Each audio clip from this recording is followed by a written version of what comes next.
Welcome to Let's Talk Learning Disabilities with Laurie Peterson and Abby Weinstein. Laurie and Abby spend their days talking about dyslexia, dysgraphia, dyscalculia, and ADHD. They talk to parents of struggling students and adults who have had a lifetime of academic challenges. They want to share those stories along with their own insights with you. So, let's talk learning disabilities.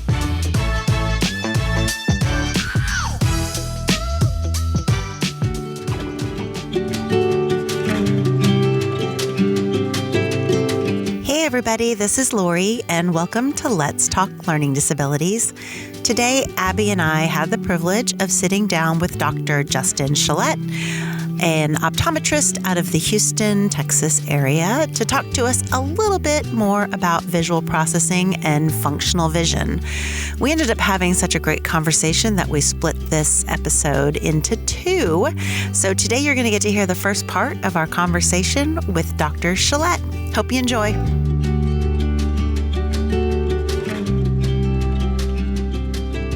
Hey everybody, this is Laurie. And this is Abby. So we have with us today a very special guest. I know we say that every time we have a guest, but they're all very special. But I feel like this one is exceptionally special today. We have Dr. Justin Chelette from Texas Vision Therapy to talk to us about functional vision in children. And I want everyone's ears to perk up and open and listen very carefully and clearly, because you would not believe how many people come to us thinking their child has a learning disability such as dyslexia. And it actually turns out to be something related to a vision issue or a visual processing issue. So, Dr. Chelette, thank you so much for being here today. Howdy, thanks for having me. This is an awesome opportunity. We are very happy to have you, and we are eager to hear what all you have to say and for you to share your knowledge and expertise with us. So, first, tell us a little bit about who you are and how you got to be where you are today, or what kind of drove you to become an optometrist and specialize in the things you specialize in. Yeah, sure. So for the audience out there, my name is Justin Chelette. I run a practice called Texas Vision Therapy, as they said. I'm down here in Houston, Texas. So if you're in the area, come check us out. So what drove me in today? Well, my car. But as a young kid, I was actually a cross-eyed kid. I had an eye that turned into my nose. And as a young kid, I never really knew much about it. I was always very much a studious, Game Boy driven. I could read anything in the library. I was very academic as a kid. And I was never sporty, that just never really worked into my world. And then in college, I had the chance to work for several optometrists in college on the weekends. And I said, man, this is a cool job. I can do this. So that kind of led me into this route. And while I was in college, I worked at a Costco optometry office. So I saw a very different field from what I do now. And it was when I was in optometry school. I went to a school down in South Florida called Nova Southeastern University. It was there where we started learning about the science of vision, about how vision is not something that's in an eye. It's something that involves the brain, the eyes, the whole body, everything about the human being. And you start learning about how the brain is wired for people with strabismus, which is the name for cross-eyed. And you start learning about how people see differently. You just kind of take for granted, everybody has two eyes. Well, a lot of people have two eyeballs. Some people have one eyeball.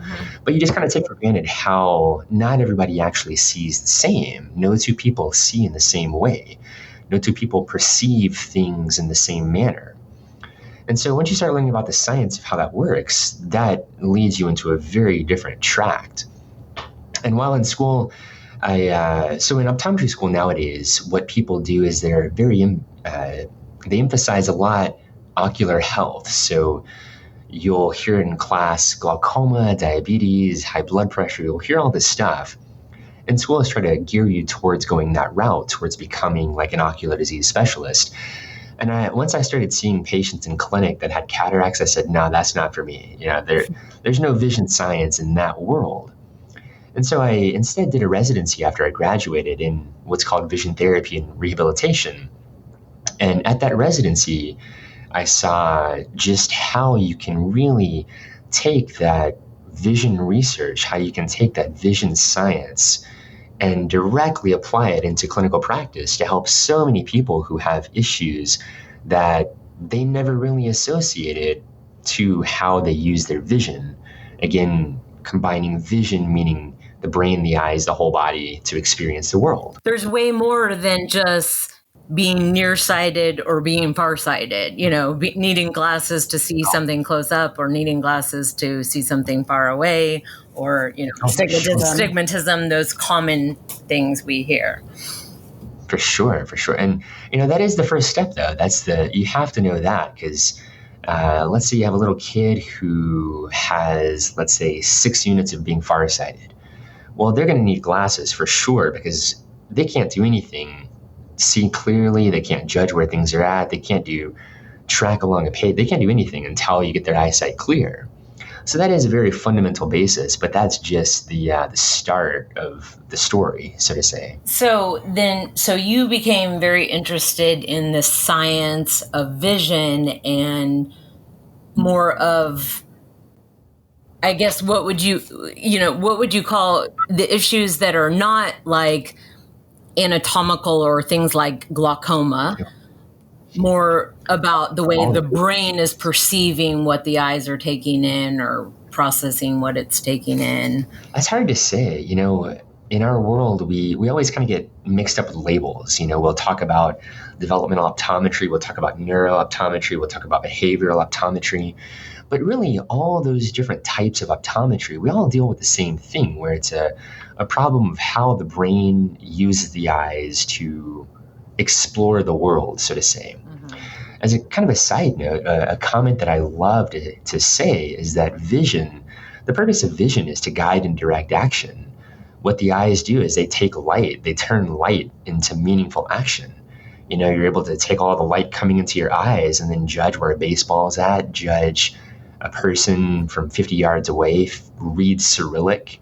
You're able to do all of that because your eyeball is able to process little photons of light. Mm-hmm. So any type of action that the brain and the eyes do together, well, anything can create a problem that can then affect somebody's ability to read and learn, ability to perform at work, ability to drive safely, to play sports, to feel comfortable in their environment. How then would you define functional vision? Yeah, so functional vision. So anything that vision does that has a function. So as a side note, there's an organization called COVD, which is the College of Optometrists and Vision Development. Although they're actually undergoing a different name change, but for purposes of this, we'll call them COVD still. They created a list of 17 different visual skills that are necessary for efficient reading and learning, or that are necessary for a child to have in order to do well in school. And of those 17 different skills, they kind of outline what you have to do. So for example, you have to hold your eyes straight when you're looking far away. You have to have good eye movement control. You have to have good focusing ability. You have to have good visual perceptual skills. You have to have good ability to have depth perception, good peripheral awareness. You have to have a lot of different things. And so all of those 17 different visual skills sort of create quote unquote visual function. But a more simplistic way of describing that, I generally break it down into two categories. You have, and again, we're talking about functional vision, not about necessarily being nearsighted, farsighted, having cataracts or anything like that. So I kind of break it down into two major categories. I talk about eye movement issues, and then I talk about visual thinking skills. And when you talk about the eye movement issues, there are three major categories. You have your eye teaming, which is how do both eyes point at the same place? How do the eyes align? How do they look up close, which is called convergence? Or how do they look far away, which is called divergence? So you have your eye teaming skills, you have your eye focusing skills, which is how do you look at something clearly up close, held within arm's reach? Like if you hold a book in front of you, how do you zoom in, look at that clearly and focus on it? And then after you look up close, how do you relax your focus to look far away? It's also that transition. So that's your eye focusing skills. And you have your eye tracking skills, which are the easiest thing to think about is when you're reading, how do you read every word on a page? How do you go from the cat ran down the street to the next line and then read along like that?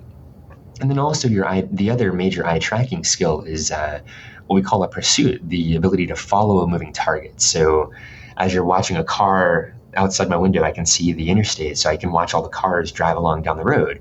As I follow and track along a moving target, that's what we call a pursuit. So those are the three major eye movement categories, how I break it down: your eye teaming, your eye focusing, and your eye tracking. And then you have your visual thinking skills, which are, for example, visual memory. Can you remember what you saw? Visual sequential memory. Do you remember the order in which you saw things? Do you remember the whole list?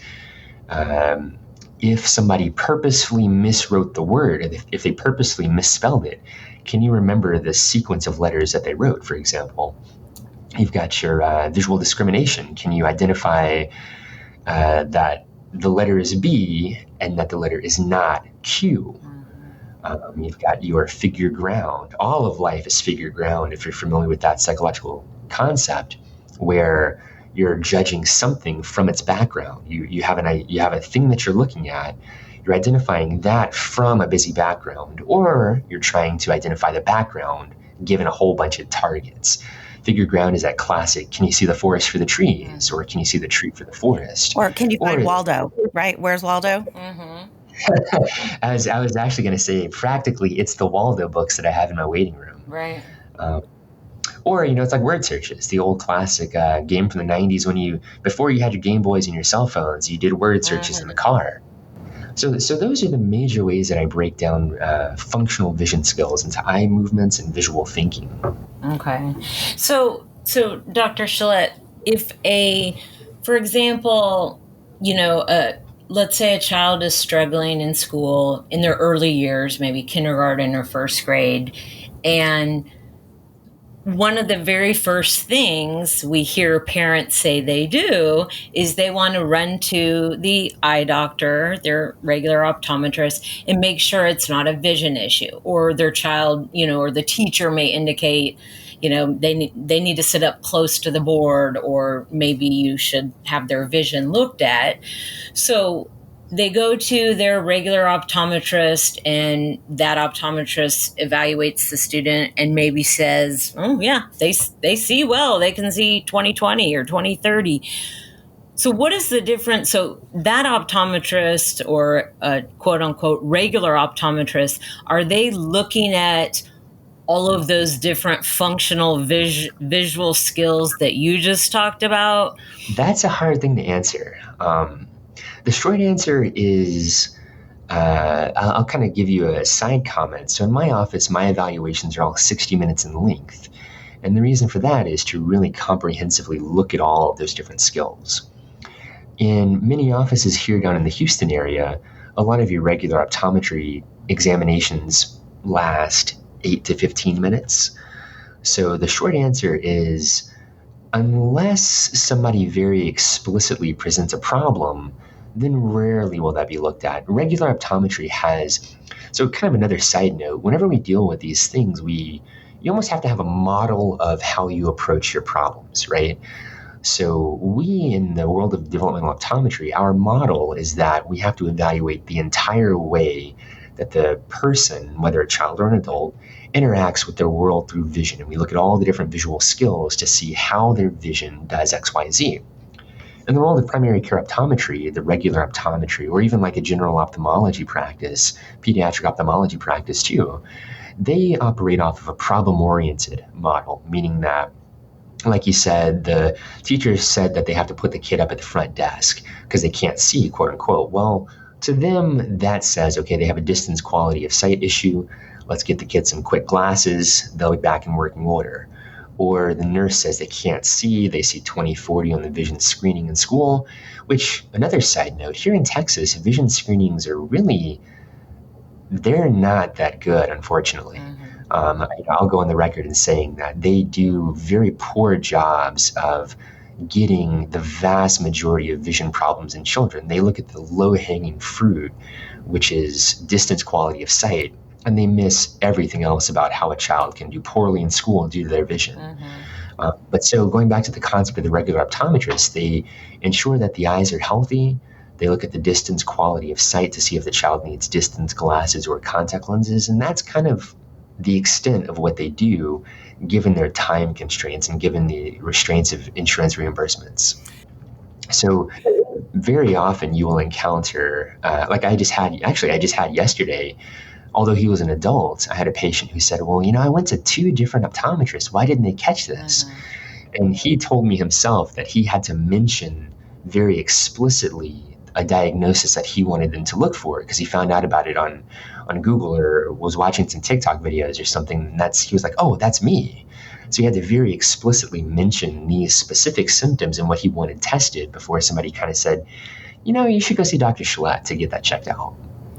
We've even had kids come in that have been prescribed lenses and the parent will say, the eye doctor didn't give us a specific nearsighted, farsighted. They just could tell something wasn't right.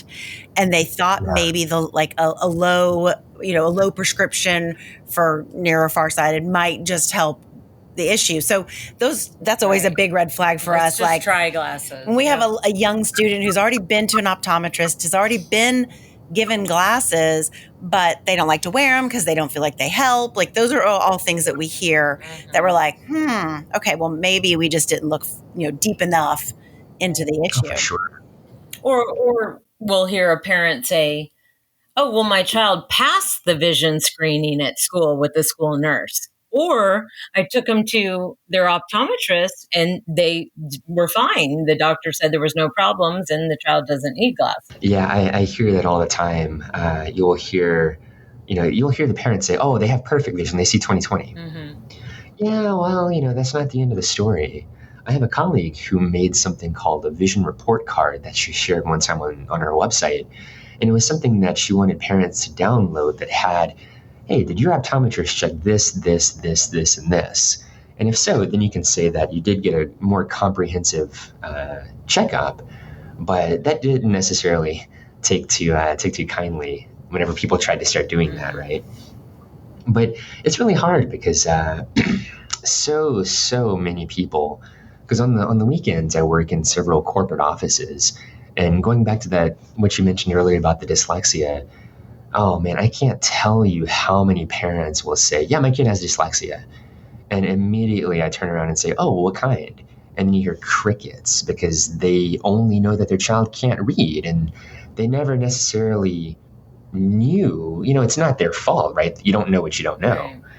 But nobody ever told them that a reading issue could have something to do with vision beyond just how do you see for far? Mm-hmm. And, it's also interesting, if you kind of think about it practically, what do you do when you're reading? When you read anything, you hold something up close, so your 2 eyes have to point inwards, you have to converge to look at it, and then you have to move your eyes a whole lot whenever you're doing something up close. And that people will have children with reading issues, and yet when you're being tested at a vision screening or a regular optometry office, your eyes are straight, looking far away, not moving. Mm-hmm. If you have a chart, somewhere in my office I have the actual Snellen chart, the actual plastic thing that you hold 20 feet away. And I'll often do a demonstration where I'll have people look at that and I'll ask them to read the 20/20 line. And I'll say, after they've done it, I'll ask them to do it again. And I'll ask them, think about how much your eyes move while doing this. And then they'll say, not really. I didn't notice too much. Okay, whatever. And then you have them hold something at their habitual reading distance, which often is about this far away whenever they hold their cell phone. And you ask them to read the same thing. And then you say the same question of, how much did you think your eyes moved? Or were you aware of how much your eyes moved? And they'll notice, yeah, actually my eyes moved a lot more. And that simple demonstration shows, quite a bit of difference between what we do in our functional vision world versus what a regular optometrist might, or what a vision screening at school might be looking for. Mm-hmm.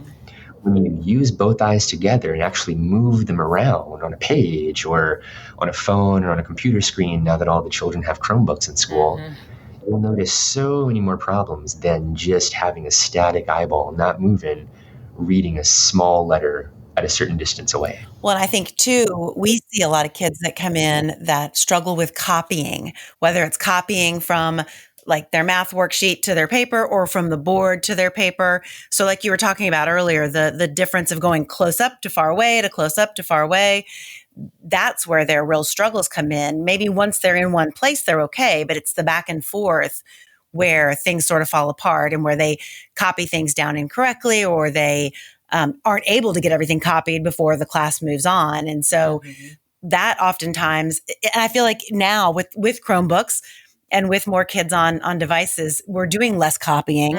Oh, yeah. Because when I ask parents a lot of times, well, do they struggle with copying? They're like, well, I don't know that they do very much copying. So it's interesting. We're taking away some of those red flags that help us determine that this might be something more than just a reading or a writing or even just a near or farsighted issue. It's really tough. When we talk, going back to kind of a little bit of the vision science, when we talk about vision, again, the purpose of vision is to guide and direct action. But when we do vision, because vision is something that we do, it's not just something that we have. When we do it, the first thing that we do is we locate where something is before we identify what it is. And going to that concept of copying, when a child looks up close, because they're able, well, back in the day when they actually did pencil and paper, they were able to touch physically the pencil, the desk, the paper. So they had that ability to localize through where their body is. Hey, the target's right this far away. And then when they transition their gaze far away, they often would get lost not knowing where to look. So, of course, they can't identify anything when they look far away because they can't even find where to point their gaze at. Are they pointing their gaze 4 feet away from them? Are they pointing their gaze 12 feet away from them? Are they looking too far to the right of where they need to? Are they looking too far to the left of where they need to? So they get lost in space, and then they copy down the wrong thing. Or they might not just copy down the wrong thing, but they'll also comment how when they look away, it's blurry. And that's because they just haven't changed where their gaze is. They haven't relaxed their gaze to look at that distance, that specific set distance. I have a patient in my office currently where that was the complaint that they came in with. It's a teenager, she was just moving into high school, and she had seen several other doctors who couldn't figure out why her distance quality of sight was blurry, even though she had no prescription whatsoever. And it was exactly that issue. She gets locked in tight. It's almost like whenever you look up close for too long, it's almost like your muscles inside the eye cramp up.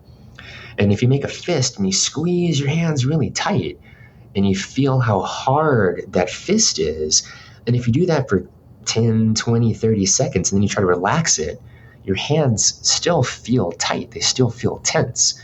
Well, that same analogy happens with the muscles on the inside of the eye. If you don't use your eyes efficiently, if you don't know how to accurately transition your gaze, your eye muscles get real tight, they get real cramped up, and then they don't know how to relax that. So the quality of sight's blurry because you're still all tight up inside. I think the other really kind of cool thing that I like to share with parents too is that this is something that can be fixed. I hate to use the word fixed because, nobody's broken, but it can be remediated, or it can be, through therapy, it can be corrected. And I think that is what's so awesome because so much of what we see necessarily can't be corrected. So this is something that's kind of, in the grand scheme of things, kind of an easy fix because you have strategies and systems in place and therapy that can help sort of remediate these issues and help the vision become stronger in the areas where it's weak, correct? Oh, absolutely. It's super cool. Like, it really is cool stuff. I think a different way of saying it rather than fix is that we say we teach children how to do it. They can learn how.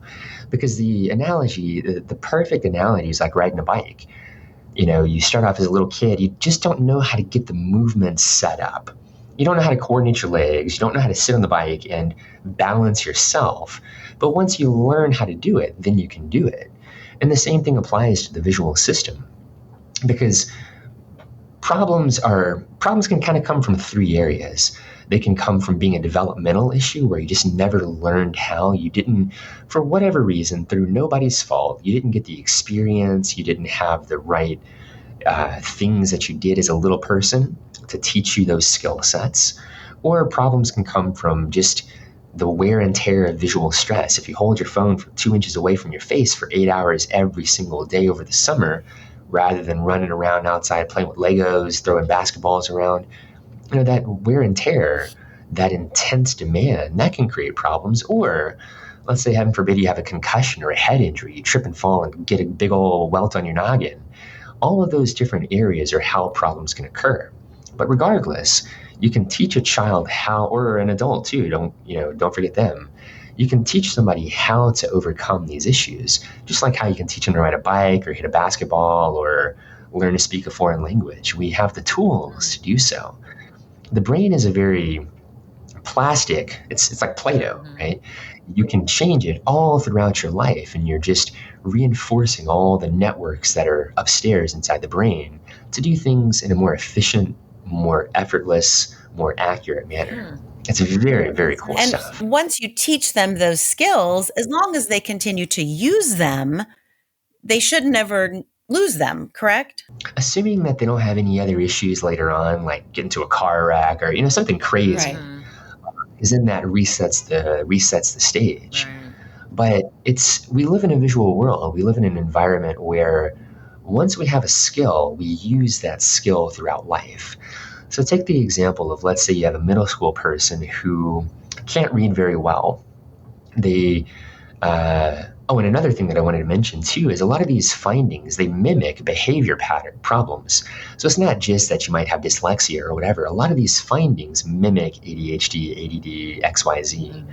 I just had a parent call me yesterday who said that their child just began 9th grade, has been suspicious for dyslexia, has been suspicious for ADHD, and they had an evaluation at another office yesterday where, come to find out, the child's got a massive convergence insufficiency and has a massive issue with tracking along a page. We have these devices where we're able to record the reading eye movements to show somebody how do things move when they're trying to read. And so the mom reported that the child was super relieved to know, man, it's not a problem with my intelligence or anything like that. It's just I can't do this accurately. And come to find out, the child also plays sports. So whenever we get them into therapy, what we'll do is we'll improve their eye movements, their convergence abilities, their ability to see in 3D with depth. We'll improve their focusing ability, their tracking issues. And then we fix that because that's a problem. But then the child's going to go back out. He's going to play football. He's going to have better depth perception. He's going to judge where to throw the ball better or where to catch the ball better. He's going to use that skill that he learned in a new area in his life, and it will enhance everything that he does. So he's not going to forget how to do this because he's going to use these skills to be more productive in the other environments in his life.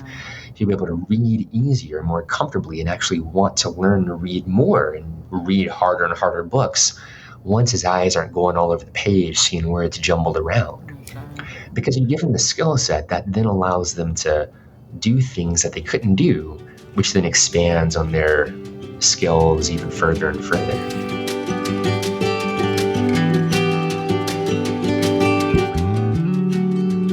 We hope you guys enjoyed our conversation with Dr. Chelette. Be sure to come back for the next episode where we finish that conversation and talk a little bit more about functional vision. Thanks so much for joining us today. Have a great day, and let's talk learning disabilities.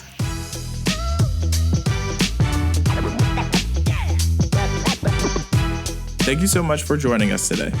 In our show notes, you can find information about today's talk, as well as links to resources and other episodes.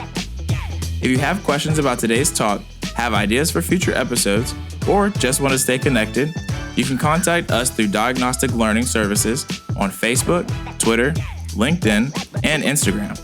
So, let's keep talking learning disabilities. This podcast is sponsored by eDiagnostic Learning. You can find more information at www.ediagnosticlearning.com.